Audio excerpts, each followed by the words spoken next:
Shall I start, Nilima? Yes, Andy. Namaste, all of you, friends. Very warm welcome to this session of messages from 40 Masters. So, today it's 27th message from Master Harishchandra. So, is my voice clear, Nilima? Yes, Andy. Only thing is we have the sound of the fan. Yeah, I just switched it on. Yeah. Now is it clear? Yeah. Yeah.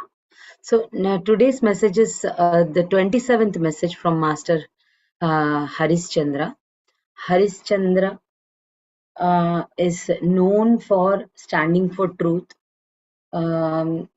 All through his life, he stood for speaking truth until in the last moments of his life on this earth planet.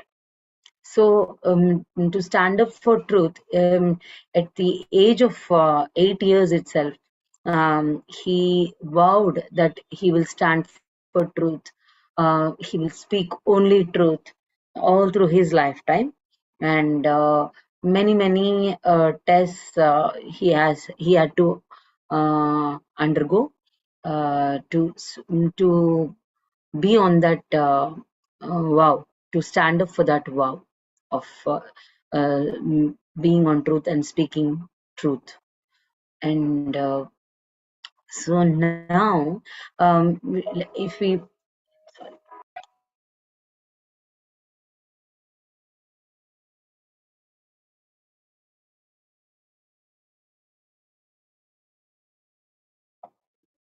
so this master, we shall understand about his background, so that we can, when we listen to his message, we can understand the message even more clearly and in a better way, so that the background is, that is the reason the background is necessary. So he, according to Indian mythology, he belongs to Treta Yuga. That means 7,000 years back from now onwards. If you all heard about Ramayana, Ramayana also, the story between the story of Ram, Lord Ram and Mata Sita, it also took place in Treta Yuga. Okay, so he belonged to Treta Yuga, and he was a king at that time. And when he was roaming and wandering in the jungles, a lady's voice for help, he hears a lady's voice for help, and he starts running towards that sound. He thought he could help her out, and there when he went, actually a sage called the great Vishwamitra sage was meditating. And when he was meditating, he got disturbed with this lady's voice. Actually, there was no lady at all. It was it was created. All this was created. This illusion was created by Lord Ganesha, Vignaraja. They call Vignaraja, Lord Ganesha, and he wanted to disturb sage Vishwamitra's penance or meditation. But when sage Vishwamitra opens his eyes, he sees King Harishchandra, and in King Harishchandra's body, Lord Ganesha enters and abuses the sage. This was all a trick being played by Lord Ganesha, and this was for a greater purpose. We will later on know about this. Why did Lord Ganesha do all this? This is a story which I have read in the internet. But the main things which we will take is, meanwhile, when sage Vishwamitra gets up from the penance or meditation, and he gets disturbed, he becomes very, very angry upon the king Harishchandra. He thinks that King Harishchandra disturbed him, and whereas this was a trick played by Lord Ganesha. And when King Harishchandra comes into his own consciousness, then he realizes that he disturbed the sage's penance or meditation, and then he asks forgiveness, and says to the sage that how can I pay you back, because I have done a mistake from my side. So uh, uh, I just want to correct this mistake, and in a humble way. So sage Vishwamitra asks some donation for Rajasuya Yajna. That means in those days, the yajna, that means it's a ritual performed by the kshatriyas. That means the kings, whoever is the greater emperor, he used to conduct Rajasuya Yajna, and sage Vishwamitra asks some donation to conduct a Rajasuya Yajna from uh, Harishchandra, King Harishchandra. Then king says, how much or what donation do you need? And so I'm ready to pay. So then sage Vishwamitra says, I want everything of yours except, give me everything of yours except your wife and your son. So the king agrees, and when he goes back to his palace, and he sacrifices all his wealthy or luxurious clothing and everything, and he moves to another place. And when he was moving to another place from the palace, some people, some followers who used to love the king, followed with him. And again, sage Vishwamitra gets angry, because he told that he would give away everything. Then again, the king, uh, he asked the king to give more donation, and the king says that I gave up all the things which I have.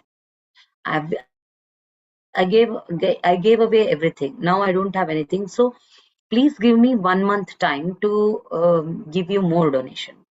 Then the sage agrees. The sage Vishwamitra agrees for that. And after a month, he comes back again, and King Harishchandra doesn't have anything with him. Then he asks 2 more days, and it happens so that uh, sage Vishwamitra um, gives handovers uh, King Harishchandra to a Chandala. That means Chandala means uh, um, downward caste, means the lowest caste in that society, a person belonging to the lowest caste of the society. And mm, King Harishchandra feels gets a blow on his ego, and he didn't want to go to that Chandala as a slave. And so what he says, I will serve you instead of, serve you means serve sage Vishwamitra instead of going to that Chandala. Then the sage agrees, and then he says, again for money, I will give you to that Chandala. You should work near the Chandala. Then he accepts, and actually the Chandala was the disguise of Lord Yama. Lord Yama is also a great master who has lot of wisdom about death and the astral worlds, and that wisdom he shares with all the people in all the dimensions. So especially on Earth planet, he helps us to make us understand how to leave our body and what happens after leaving the body, and all this wisdom he shares with everybody. So, but people wrongly considered him as a lord of death, god of death. But it is a wrong conception.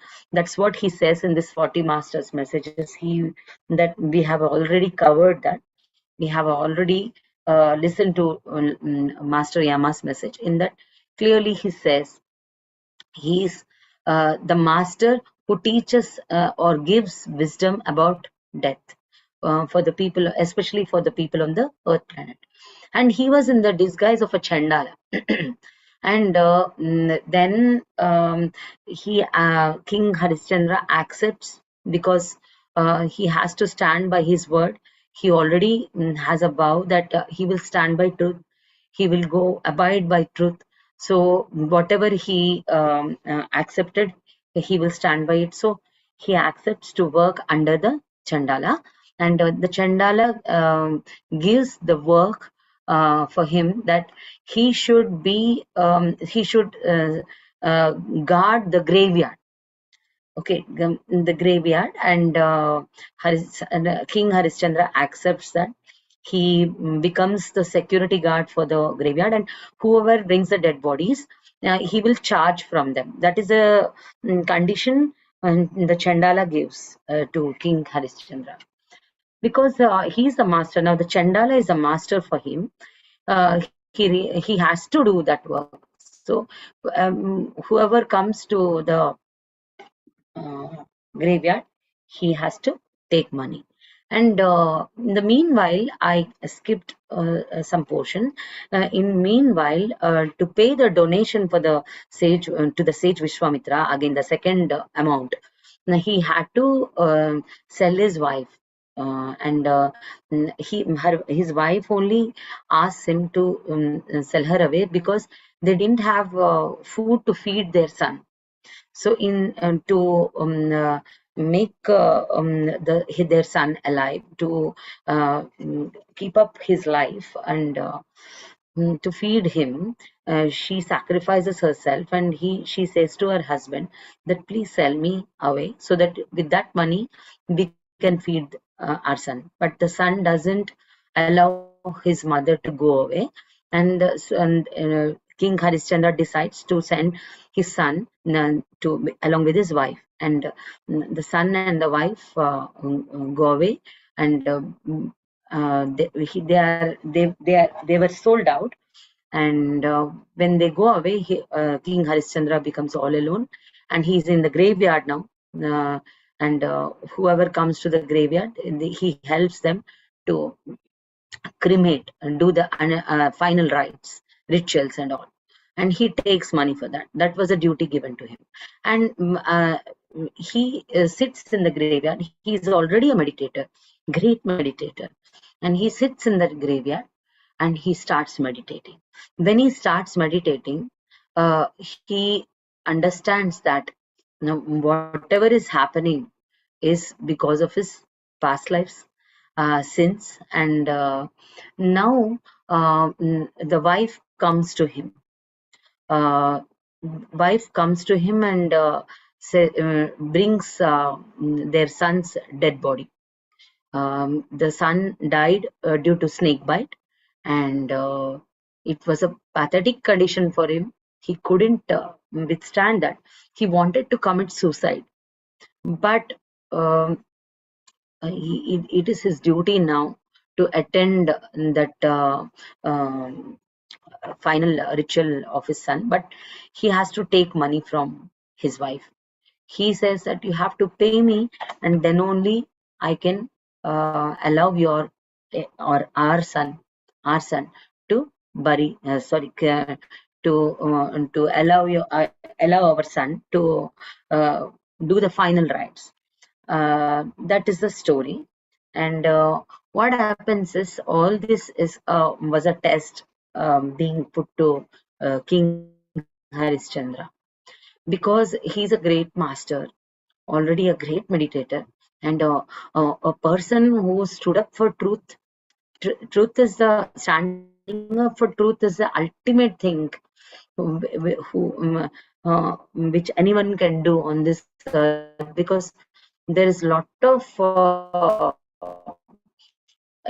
maya sufferings which we undergo. All those are tests, but in that test we tend to succumb or make ourselves submissive to that huge avalanche of tests or uh, lot of difficulties which we face in our day-to-day life. But though he had to face so many difficulties, he had to see his son's dead body, and he had to ask money to do the final rites of his son, of his own son, from his wife.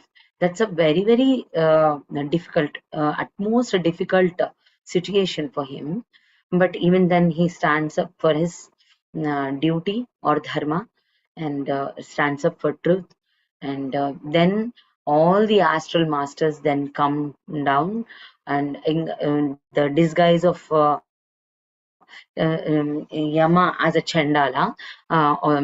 He also comes as shows his real self, and Sage Vishwamitra, everybody from the astral worlds come, and uh, give, they gift them the gift of ascension.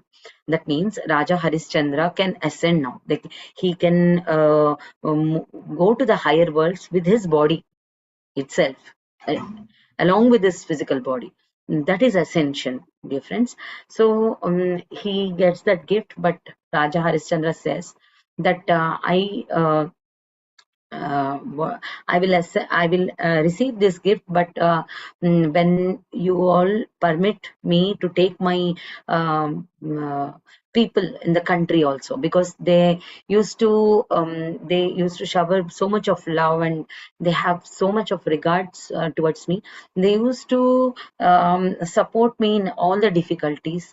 So I want them also to come along with me to that higher realms. So masters accept, astral world masters accept that, and that is the story. And they also give back give back his son to him, and all the things are reconciled, and everything becomes very peaceful and happy, and that is the happy ending ultimately.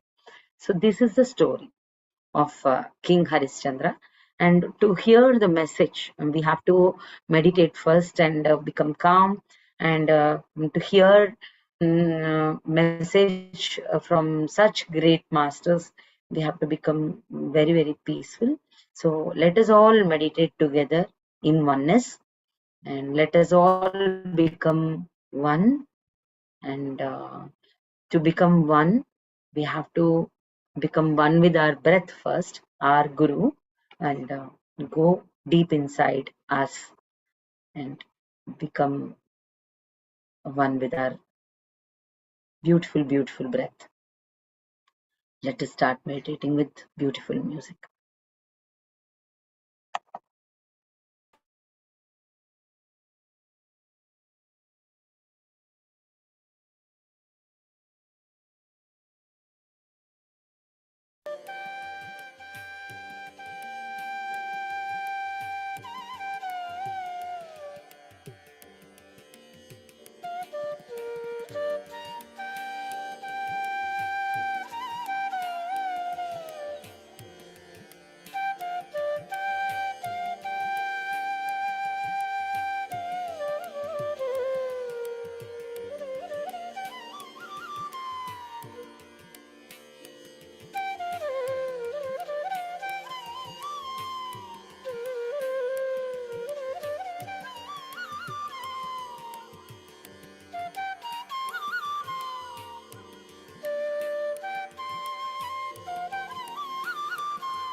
Final 2 minutes, Master.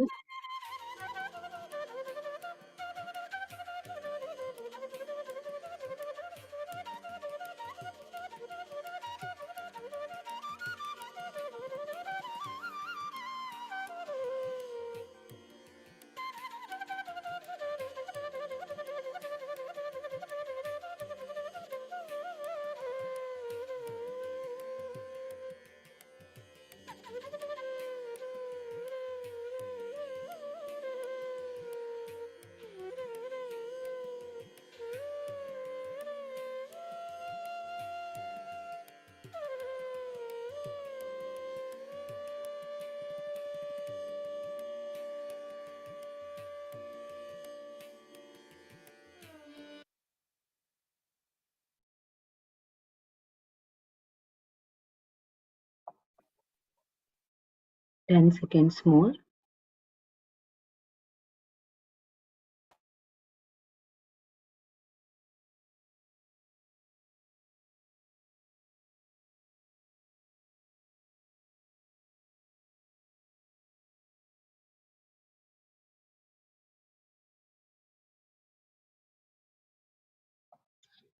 I request you all, masters, to continue to close your eyes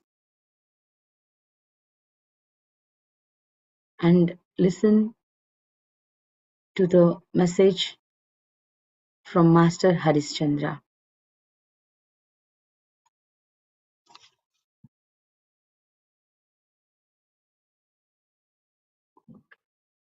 Messages from Harishchandra. 29th July 1994, 9:45 a.m. My overself is Vishnu. In those days, we were so well tuned to meditation that we always had contact with our overself. I had taken up the job of being absolutely truthful, not only to myself but also to others. I pledged to my overself at the age of 7 to never lie or hide anything, no matter what disaster or pain it brought to my life. So, this being the situation, I was challenged throughout my incarnation by various people as Harishchandra. Everyone thought it to be a passing phase of my life, wherein people thought I would speak the truth only for a few years or until I got some kind of punishment and then forget all about my vow.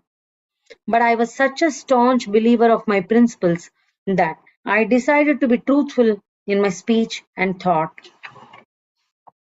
no matter the amount of my prosperity or progress. Being a perfect meditator and a man of principles, I was able to consistently sustain the pressures that I used to face from all corners of life. Truly speaking, at one stage, life had become so very insipid for me that I thought of dying. This was when my son died, and I asked my wife to get money for his funeral.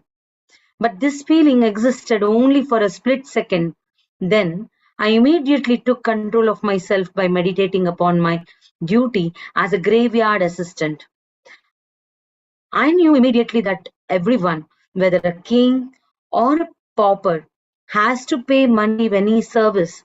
So there is nothing wrong with asking my wife for money to do the last rites of our son.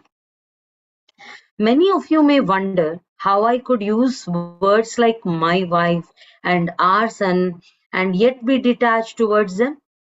See, as a family person, I say that they were my wife, and the corpse at that time was our son. This is the true relationship of wife and son. But as a person on duty, my wife and son were the same for me as anyone else who came to the graveyard. Here, I want to stress the most important aspect of life, that is death. Just as well, just as we all enter, there are times when we have to retreat and go away from here. And at that time, instead of having the dead person in the house, knowing the I in it has departed, you want to dispose of the body in a place. However, this dead body cannot be thrown like other garbage for various reasons. And our ancestors have provided a place for disposal of these dead bodies, that is, the graveyard. So please note and understand that I was standing there as a person who had absolute control over all emotions. And I had attained a level where I could speak to my son in the astral world and simultaneously do the last rites of his physical body here on earth. All you people who hear my story think I am great. I want all of you also to be great like me by doing just two things. Number one, meditate. Number two, be true to yourself. What did I do? I meditated. and I knew where my son was going immediately after his death. So I went along with him and saw the place where he was going to stay, like you people leave your children in the school in the morning. And seeing me being true to my duty, my masters were very happy with me. They gave my son back to me, just like you bring back your children from school in the evening after they have learned something. The only difference I see in this case is that while my son went to an astral school and came back, your children go to earth school. Both the learnings are just a matter of slight difference. You have given me an unwanted elevation because of my sincerity towards every aspect of life. Can you all also not become masters of seventh body consciousness by being true to yourselves? You can. You will get the confidence to face any kind of problem through your own persistent and continuous pursuit of truth and meditation. Did my incarnation as Harishchandra not have a happy union in the end? Why are you all worried about small everyday problems? These problems are there to make you sharp, to help you improve yourself. All you need to do is just meditate a little and you will find see changes in your understanding. See, friends, it is always better to lead a life of problems and lessons and then get a happy understanding rather than live a life of running away from problems in view of possible happy moments and finally end up in a disastrous waste of incarnation with wasted time. Suppose you avail yourself the opportunity of meditation now. In that case, you can continue your life with your friends into the next step of advancement. And if you want to rest and be lazy, you will be left behind while your friends will go to higher and higher worlds. You will have to work very, very hard then. So instead of hard work later on, why not start with a little workload now? Because a slow and steady race is always a race of absolute understanding and victory. So that is my message, Aruna. At present, just like you, I'm trying to drive the point of meditation into people. But somehow I find people have become thick-skinned and slow of understanding in general. Various masters along with me find the task of making people meditate very, very difficult. And as you know, we like and strictly adhere to these duties, which are very difficult only because such duties are soul fulfilling. So we are doing this duty as a means to reduce the calamities of access change. I repeat this. And as you know, we like and strictly adhere to these duties only because such duties are soul fulfilling. We are doing this duty as a means to reduce the calamities of access change. We are doing this duty as a means to reduce the calamities of access change. Always hoping for the best, we want to induce change into as many people as we can. We are a bunch of masters working on this additional task, but our actual field of work is in another higher world. Best of luck to you and others. Thank you very much, Master. By the time this message was received by Master C.Aruna in the form of auto writing, it was 10:40 a.m. on the day 29th July 1994. Thank you.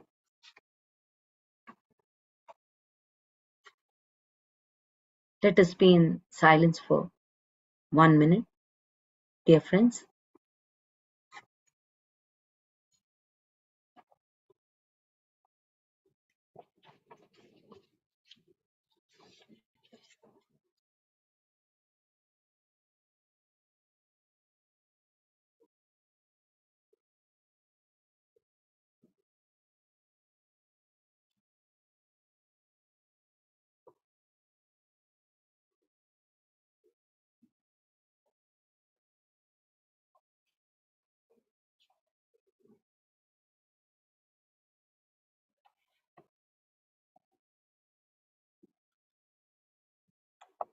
I request you all to come back. If you want to meditate, please continue your meditation, dear friends. But whoever wants to come back, yes, Please have some water if you like.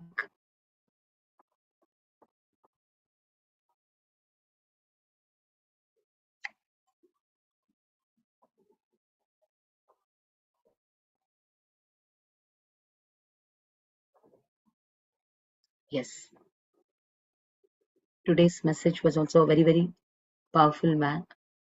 Yes, Neelma.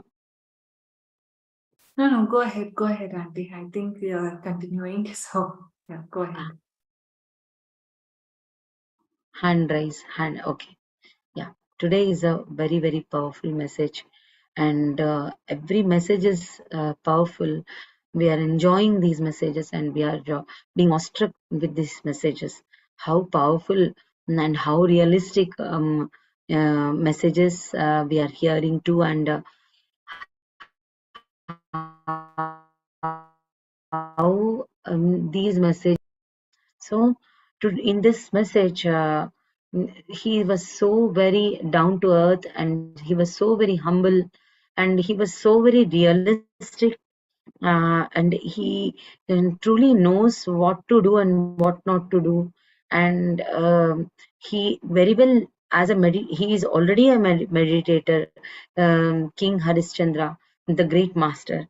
He is already a meditator, and he knows, though there are many tests given to him, because he has taken a vow of speaking the truth at any cost, whatever, how much difficult it might be, whatever the toughest situation he is facing, he vowed to be in the truth itself, and he continued to be like that. And at the age of 7 itself, he took that vow. It's so wonderful. He's a born master. Even then, though he's a master, he had to face many, many things by choice. And he's when people around him thought that he would move apart from his vow, but he didn't. He continued to be and follow his vow of being in the truth. And lot of tests were put to him by great masters like Sage Vishwamitra and Lord Yama, and they wanted that enlightenment to come out, and they helped to see. Apparently it is like they're giving difficulties to him and they're punishing him. Everything is seen in that apparent way, but underneath that, those masters were supporting his spiritual journey by giving him tests, and uh, um, by doing that, he was shining even more. He was rising up in that spiritual journey to utmost heights.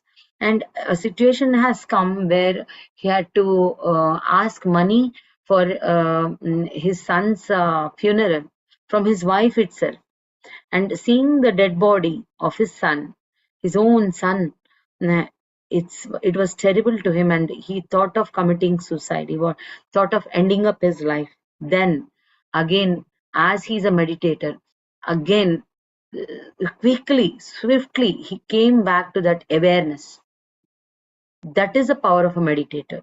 In any uh, grave situation, any at most difficult situations also, a meditator has that ability, because we meditate and meditate every day consistently. And not like one day we meditate and the other day we skip for any other reason. No, not like that.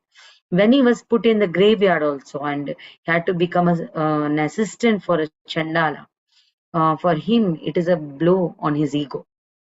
But he again uh, came to his spiritual self, and he understood that he disconnected or detached himself from that ego part. And when he meditated, he understood whatever is he is undergoing is a part of his past life karma. And he understood that if he commits suicide or he ends up his life, then what happens is he has to carry forward all this karma to the other lifetimes. he has to continue again. He has to face a lot more difficulties in the coming lifetimes.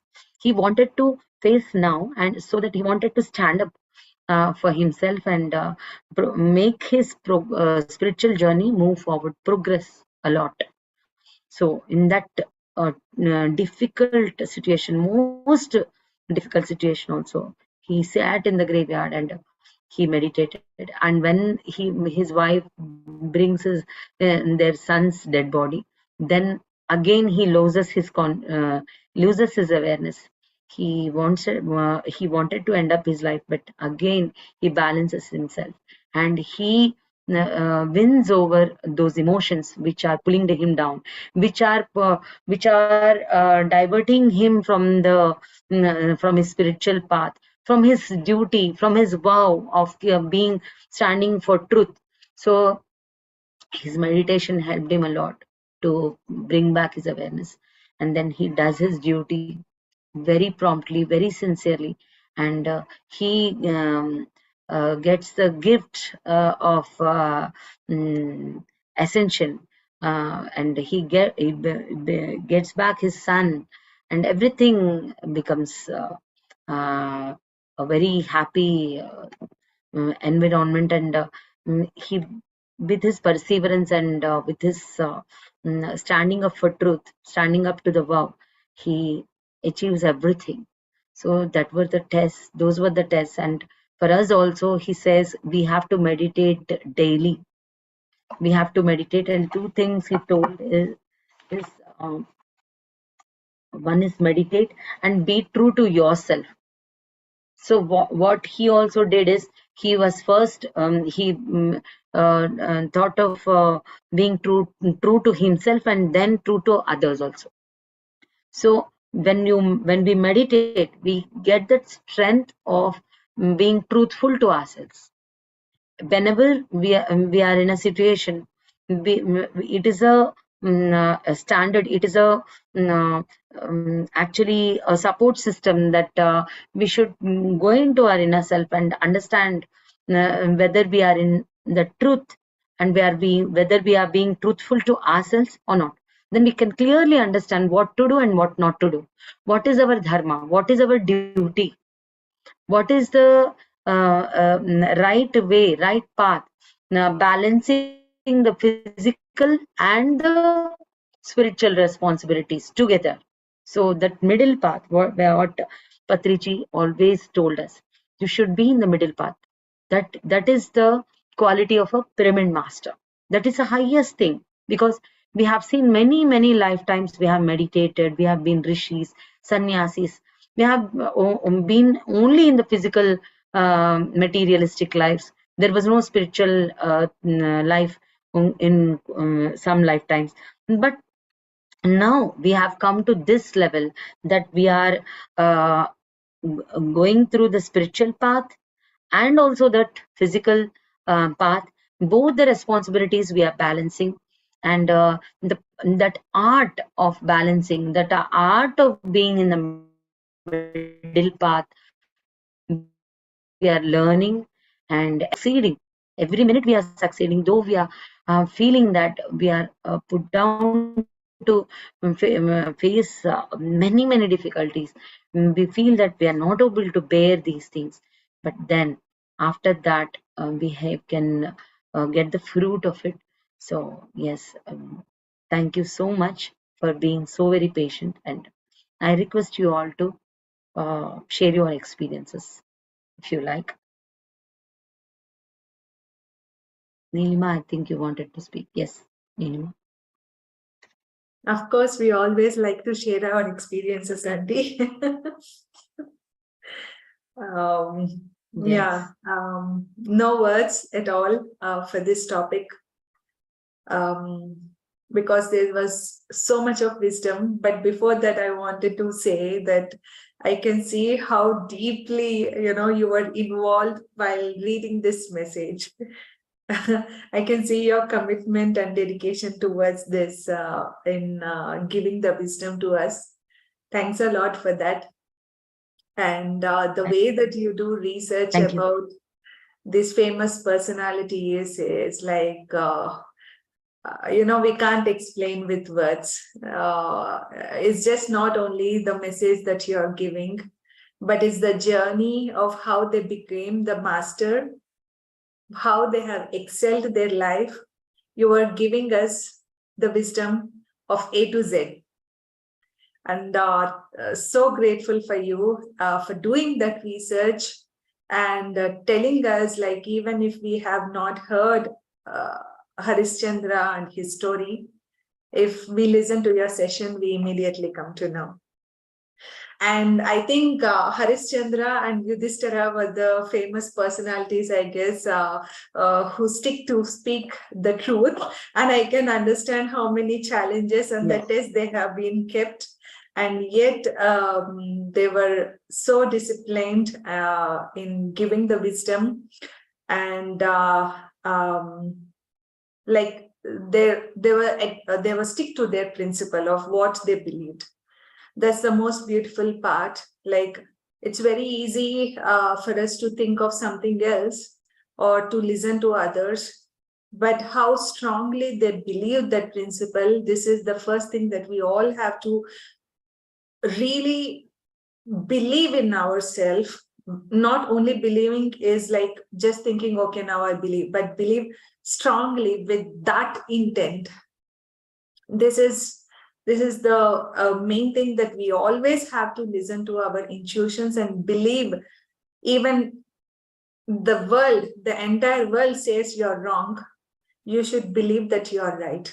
That's the thing. And these personalities stood as an example for all of us, because just imagine in that moment of what they have been going through, as Harishchandra said, it's completely what they have kept. Like, even he wants to die when his son passed away. We all have those feelings. We all get those thoughts. It's nothing that we can avoid them. And that's life, right?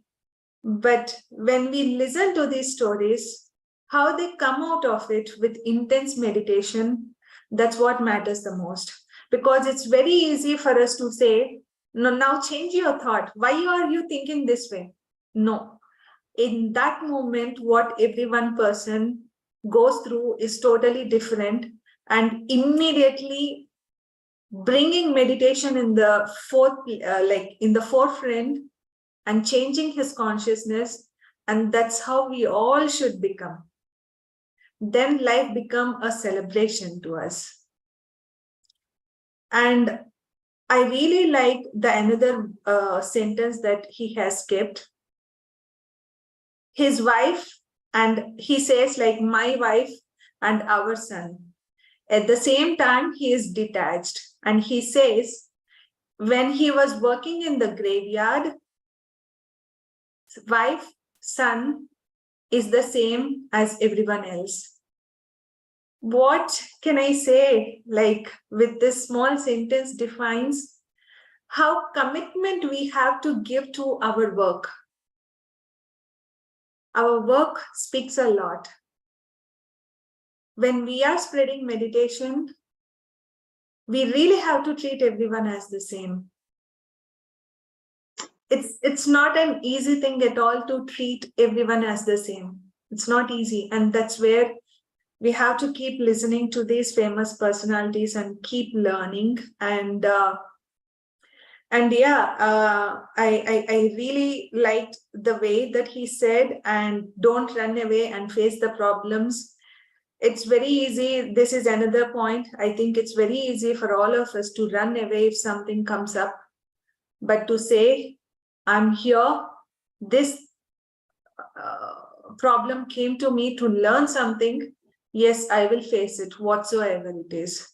So this mask of saying, like, I am good, or I am bad, or I am this, completely needs to be erased. The mask has to be erased from all of us. And then we have to clearly see, like, we have to clearly become an observer also for ourselves and see the problem as it is. And when we see that, the problems will go away. And then it's not the problems going away, but our perception changes to the problem. And again, meditation comes here, and with that wisdom, we take that to the next level.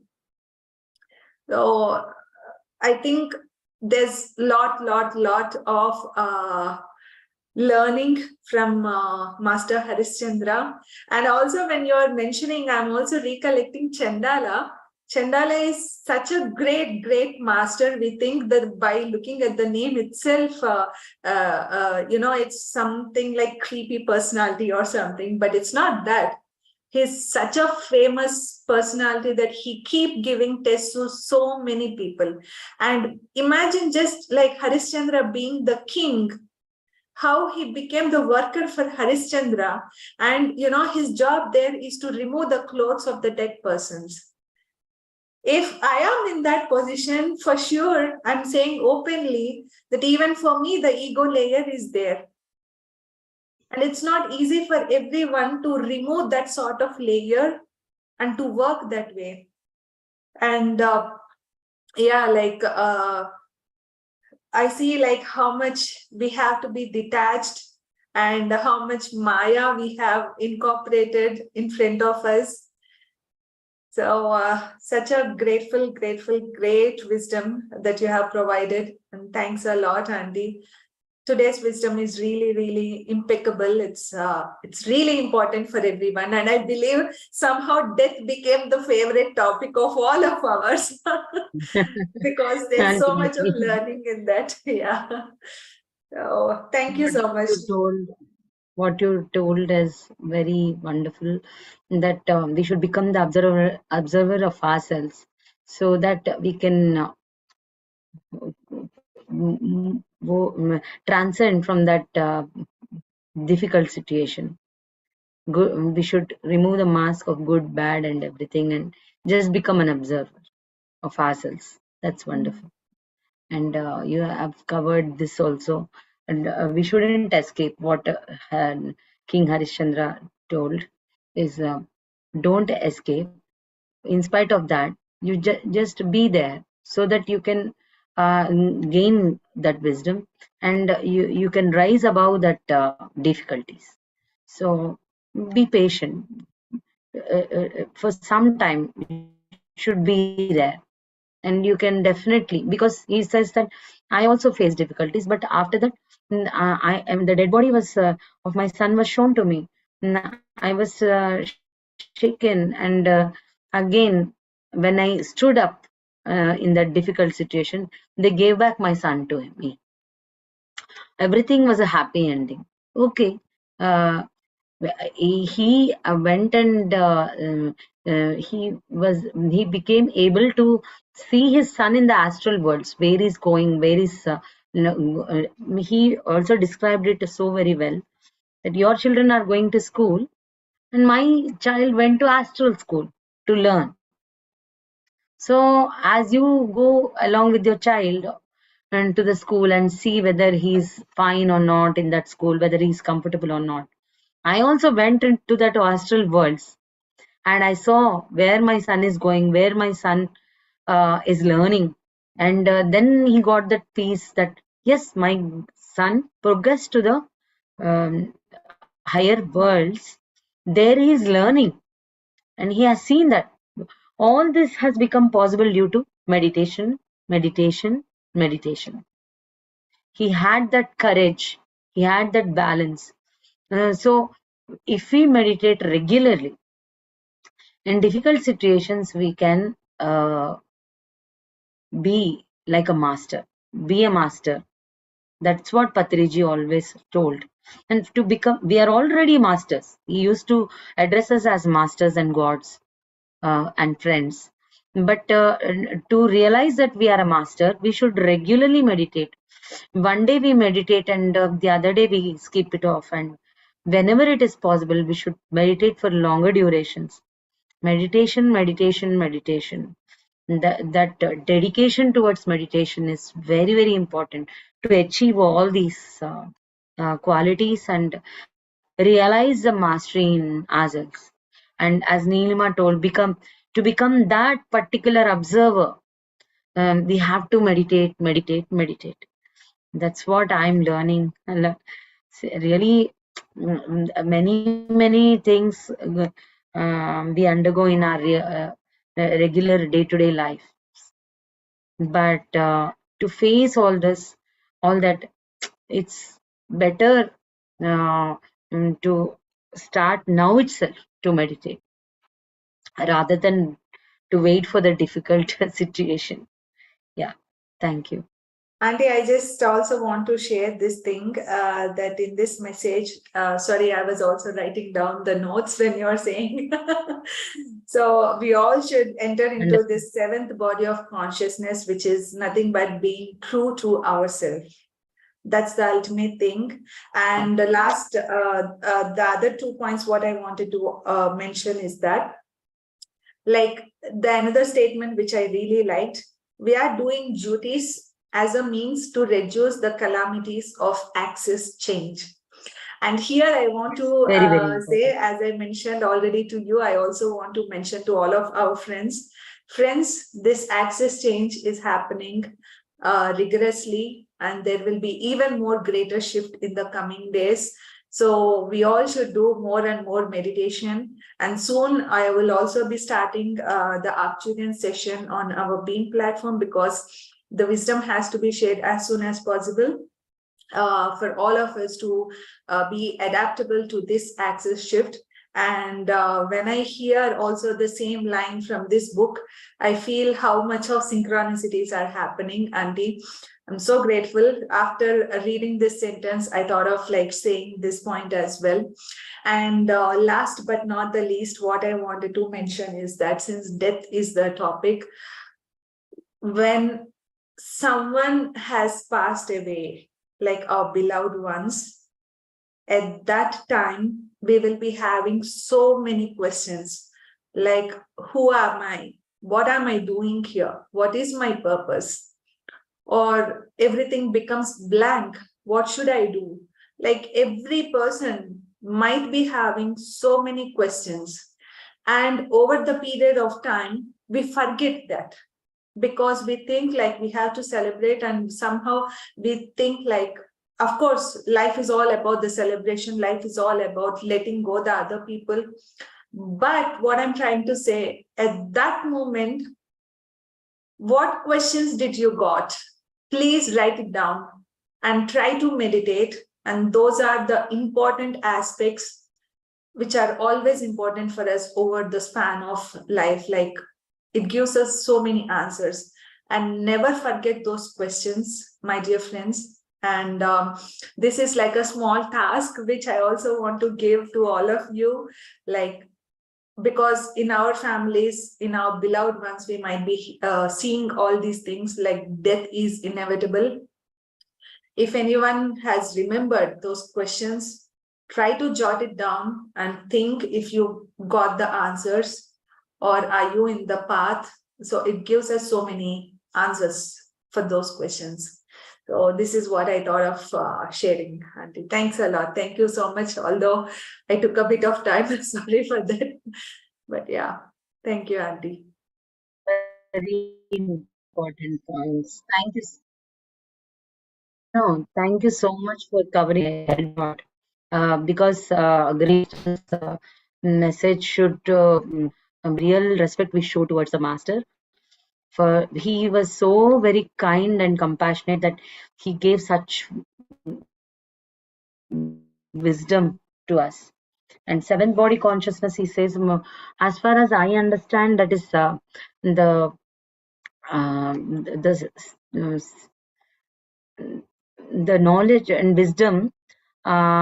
Suppose if Patriji says that pyramid masters are in the Sahasrara Sthiti, so that means the topmost stage so of evolution. So like that, and King Harishchandra made it so very easy to understand. Being true to yourself, that means enlightenment. That's what he's trying to say, as I understood, to as far as my knowledge is concerned. But I appreciate if anybody can elaborate this. This is what I understood. So being true to ourselves, and whoever is doing this duty of spreading meditation, they are participating in that, helping in that access change. So that is the greatest job now on earth, and we are all doing that.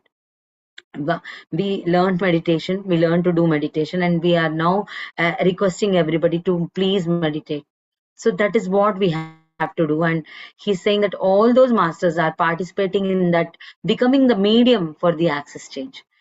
So it is very, very difficult to tell anybody to meditate, because many people don't listen. That's what he told. And though they don't listen, we are still being in that perseverance.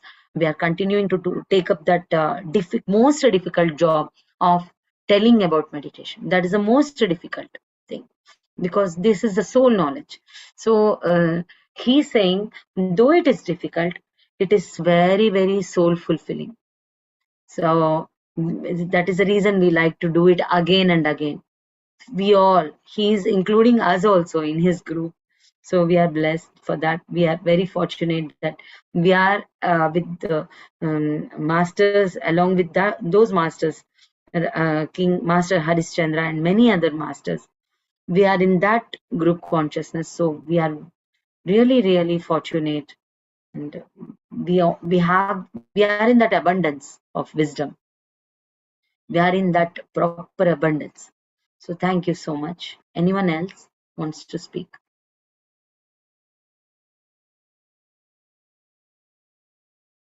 Okay.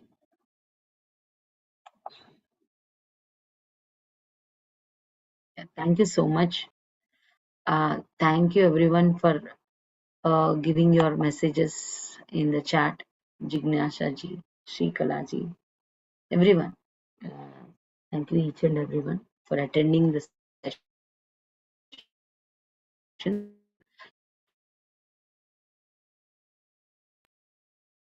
Thank you for doing this section. They were really very interesting stories. Nima, It's for always nice to hear all these stories. giving the It really total helps us. I think Shrikalaji, Thank please you, you may Shrikalaji. continue, because Pavani aunty got some internet issues. Maybe you can speak once again. Sorry for that, Shrikalaji. Maybe you can. No problem. It's okay.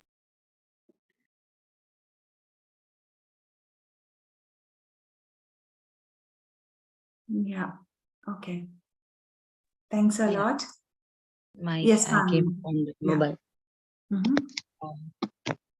Yeah. Yeah, I heard Shrikalaji's message. Thank you so much, Shrikalaji. Yeah.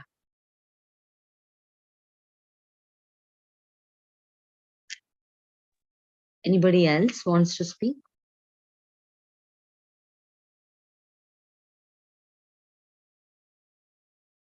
Okay. Can you hear me, Nilima? Yes, this is perfect, aunty. Okay. Thank you so much for the opportunity. Thank you for hosting, Nilima. The music was wonderful. Thank you. Very healing. Thanks a lot, aunty. I think today's message I really enjoyed it quite a lot, and I think it's meant to be, because I just said you I might be here or not, but I'm glad that I have attended your session today. Me too, Nilima. Thank you so much for everything. Thank you. Thank you once again, Andy, for this wonderful wisdom that you are providing. And the journey goes with so many various masters. We'll be hearing on every Saturday, my dear friends, the wisdom from 40 messages from 40 messages from masters written by C.Aruna. And thank you all for joining once again. And let us all connect back for tomorrow's morning meditation session by Master Raksha. Till then, have a lovely time, and keep journaling your notes, and try to write down those questions, and try to write down the wisdom, my dear friends. So thank you all. Thank you so much. Have a wonderful time. Bye-bye.